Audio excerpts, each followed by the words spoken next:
Hey folks, Alan Manick, the HotRodHippie here. This week's video was supposed to be about hammer forming. Instead, it's a video about failure and why failure is not only okay, but important. So let's get to it.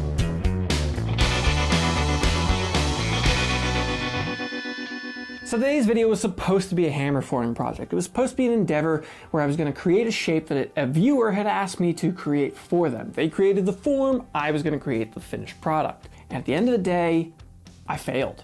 It didn't go the way I wanted it to go, and I knew that my final result was not going to be what I was intending it to be, so I stopped.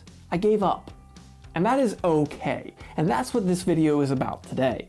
I asked a friend about making this video because I felt like maybe it wasn't the greatest idea to make a video about failure. And he said, well, you know, the internet trolls are probably going to eat you up for this. So if you feel the need to do that, go ahead and do that in the comments down below. So the way I approached this project was just probably not right in the end. I got the rough shape the way I wanted it, but I've got a lot of distortion in this piece. The hammer marks in the bead details are just too heavy, and they're gonna take a lot to finish out of there. And it's a lot of time that really honestly would be better spent starting over fresh. Every failure is a learning opportunity, and that is an important thing to remember. No matter how discouraged we get, how upset we get with ourselves when things don't go well, take a deep breath, step back, look at things again, and realize I have something to learn here. I just need to figure out what that thing to learn is. Say in this case here, there's a few things I can learn.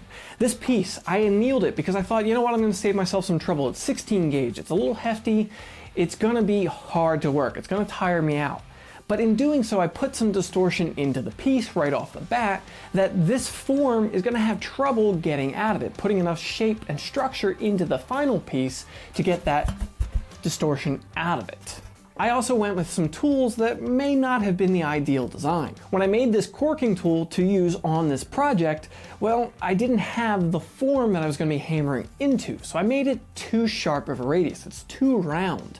So it leaves a lot of small tooling marks, small hammer points that are hard to work out. It's gonna take me forever to get in there and dial all of those little spots down, get them where I want them to be. One of the hardest things for me when it comes to metal shaping projects is getting to that point where I think maybe I should abandon this. Maybe I should stop, throw it in the scrap pile, and start over fresh, come at it from a different approach. Now it's a hard line to define, it's a hard point to say, am I just abandoning this too soon? Will the next thing that I do to this piece save it? Or did I put too much time into it and I should have abandoned it? It's only something that comes with experience that's gonna tell you which way you need to go with it. At the end of the day, I can't be the one to tell you what to learn from your failures. You need to take a step back, take a deep breath, and figure it out for yourself. Such as this project here, I'm gonna approach it from a different way the next time I approach it. I'm gonna leave a little extra material all the way around so I have more to work with to fine tune it. I'm gonna maybe put a little extra out here so I can bend a lip over like a lot of shovels will have. By the way, this is intended to be a shovel. So that design will actually put some rigidity out here at this flat edge that doesn't have anything to help it have any structure. I'm also going to make a corking tool that fits better to the form to make it less tooling marks in this piece. Maybe a flatter one, a longer one, rather than just a rounded point one. At the end of the day, this piece was a failure. It did not work out, and onto the scrap pile it goes. You know, we all follow people on Instagram, on Facebook, on YouTube that we see their projects and we just think, man, those are so great. How do I get that good? Well, it's trial and error, it's learning, taking classes, but at the end of the day, it's also failure. What you see on those Instagrams, those YouTubes, they are edited. They are showing you the final result that they want you to see. Often, if not always, they're not showing you the pile of scrap that it took to get to that point. So at the end of the day, all I'm trying to say is, it's okay to fail.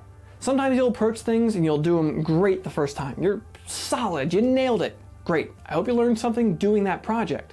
But if you failed at it the first time you tried it, or if you failed at it the 100th time you tried it, there's probably still something to learn there. Something you can pick up from that that's gonna help you the next time you try to approach that project, or the next time you try a different project. All right, folks, I hope you found this video interesting. I hope I didn't sound too much like somebody's dad here. I failed at this project. I felt it was important to admit that, own that, and say that it's okay. At least to me, I learned from this failure and I can do better the next time as a result, and that's the way you should approach your failures. All right, folks, I hope you liked this video. If you did, go ahead and drop it a like. It really helps out. Let me know in the comments down below. Did you have a failure that was a light bulb moment for you recently? Do you think this video is pointless and I shouldn't have made it? Let me know in the comments down below. Subscribe to the channel for more content like this. Well, hopefully not more of this exact content, but more content every week. Thanks for coming around, folks.